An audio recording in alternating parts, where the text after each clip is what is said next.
Contradiction number 6, financial hope equals injustice. One of the main characteristics of Western liberalism is that wonderful medieval invention, the rule of law. No one, not a prime minister or president, a priest, a celebrity, is above it. Now, one of the most common crimes a person can commit is financial, theft, fraud. In some cases, if the amount is quite high, debt as well. If I, for example, was a member of parliament and made claims of false expenses, as many did in the UK about a decade ago, and many leaders do in other countries more frequently, then they would face criminal charges. Why?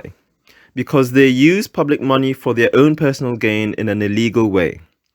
On a grander scale of things, that money would not have made a difference. All false expenses in the UK scandal, for example, would not have returned more than, say, £1 million, which is a drop in the ocean as far as national finances are concerned. But this doesn't matter. What's wrong is wrong, no matter who it is, and no one is above the law. Unless, of course, you are a banker. The financial crash of 2008 showed our democracies two things. First, bankers are too powerful to be under the law. They set the entire world on a course of unsustainable debt that would only profit themselves.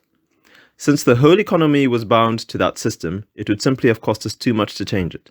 So we kept it going, accumulating debt until the crash, and even after. We lost all our money, our homes, our businesses, our livelihoods, all because a few people saw how to make themselves rich by taking us slowly into unsustainable debt. Did we know that banks create money out of thin air and then sell it to us at a price called interest? That's one of the reasons prices rise and why debts are unsustainable. Someone makes a lot of money out of making money, literally.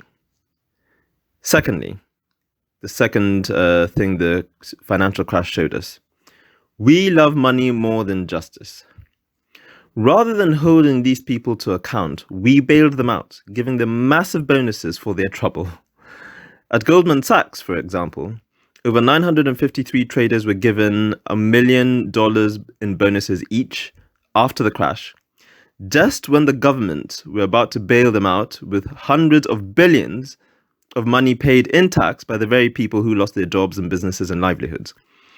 Giving those bankers a bonus would have been the equivalent of setting free Martin Bormann, the most senior Nazi official captured after World War II, and then giving him a small army as a reward instead of facing the Nuremberg trials. A whole decade after the crash, we still want justice. According to some, we already got it. We all participated in accruing debt, and therefore we must all pay the price, and so the story goes. I'm not quite convinced. Am I to believe that someone unable to afford a mortgage would turn down an offer because the loan was too high? I don't blame people for taking these loans. The justice we have received is that in one of the few sectors to have survived the crisis, which is banking, it is one of the few sectors that survived because it was bailed out by all of us. And yet it is the very sector that got us into this mess. And for doing so, we rewarded those responsible with everything we ourselves needed to survive, money, when they already had more than enough of it themselves. The contradiction is this. In order for our economies to survive, the banks simply had to be bailed out. But in doing so, we have committed an act of injustice by taking money from the poor to pay off the sins of the rich and making them richer in the process. One cannot serve both God and money, said Jesus famously.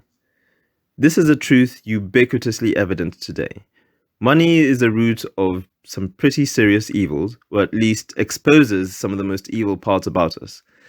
It does not matter whether the UK faces a housing crisis. Its millionaires have bought out much of the central housing in London, and to make matters worse, they barely live in them. It does not matter whether some drugs have harmful side effects. Their companies will do anything to get you to buy them. It does not matter if lives are lost in an invaded country. Access to its natural resources means so much more. These are common examples, but unfortunately they pervade even the softer part of life. Look at entertainment. Look at football. The world's greatest, well, most popular sport, the poor man's sport.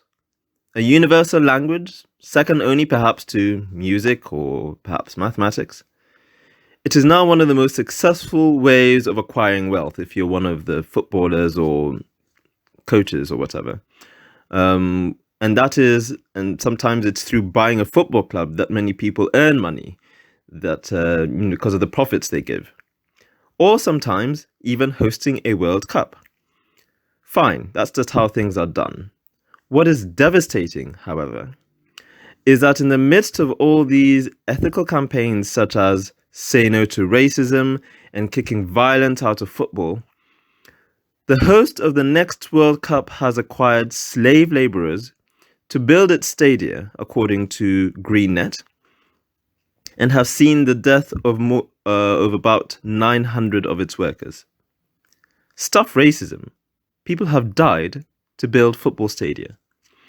One can at least understand the evil behind employing slaves in factories or for sex. And when I say understand, I mean you can see why they do it. Obviously, it's just as wrong. But football? What has the sport come to? Corruption in football is one thing, but slavery and death should be an absolute and definitive factor that awakens the football world not only to boycott the World Cup, but to protest against it. Is there a football club bold enough to raise its moral voice? Is there an official in FIFA willing to take a stand? No. It will cost them too much, and they may have already received too much to keep them silent. I despair. Football? How could we conceive that in the 21st century there was room for slavery and death for a sport watched and loved by hundreds of millions, and yet all the time we just kept quiet and let it happen?